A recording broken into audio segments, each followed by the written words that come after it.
I will here give you a short report from my trip to Pakistan in November. I got to meet the students in our school. Right now we have 170 kids, all from poor families who receive education through our school. It's wonderful to see how the kids' life is changed every day.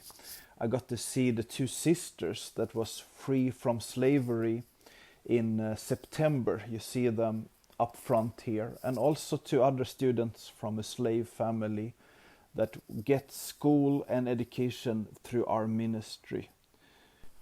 The two sisters got free from slavery together with their father and are now students in our school. A wonderful example of the change that the ministry are doing every day. I also got to visit some of the families who are still working as slaves in the brick industry.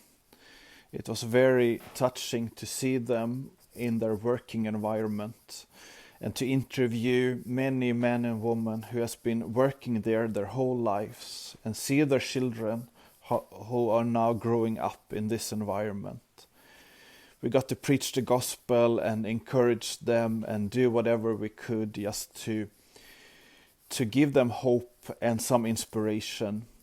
Pastor Salim and Shabana and the team, they are working with the families in a regular basis, going there often and planting churches and preaching the gospel and encourage people and helping them in all the ways they can.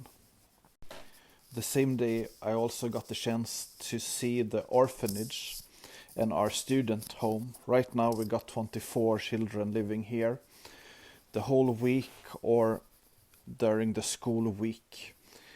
It's a wonderful job that they are doing.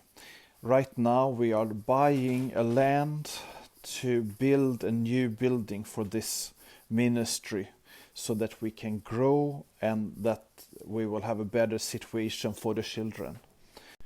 After some days in Faisalabad, we took the 20 hours drive up to the north of Pakistan, close to the Afghanian border.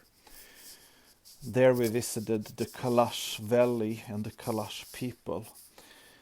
They are about 6,000 people in this tribe living here up in the mountains in a beautiful place. And we have the opportunity to share the gospel among the people of Kalash. We went from house to house sharing about the love of God. And it was a wonderful experience to see how they were receiving and how the love of God was touching people's life. After a few days in Faisalabad again, we drove 6 hours down to the Indian border, and here we visited two tribes with Hindu background.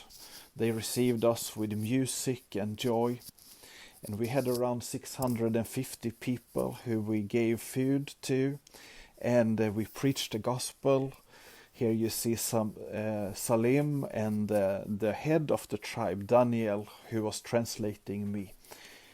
It was a wonderful experience. They live outside the society with no education, no hospitals and so forth. So it was wonderful to touch them and to show them the love of Jesus. We also prayed for a school building to their children for the future. One of the highlights from my trip was to see 14 of the 20 families who has been freed from slavery the past 1.5 years. It was amazing to sit down and ask questions about their lives and what they are doing now, and they were glowing and shining when they told me about what it is like to not be a slave, to be free and to be able to choose your own future. Here is one of the grandchildren to one of the families who is now free. And this baby is the first baby born in freedom in 4 generations in this family.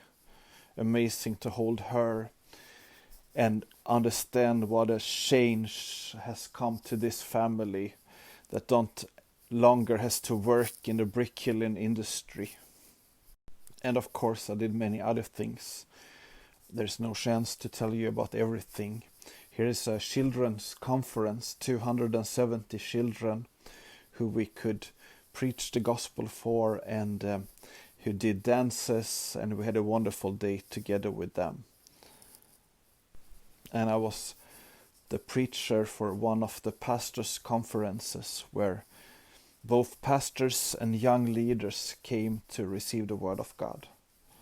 And I got the opportunity to baptize a few young people, also a highlight of my trip.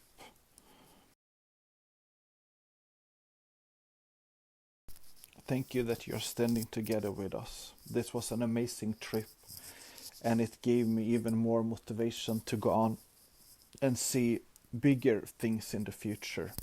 So let's stand together also in all the new things we are doing together.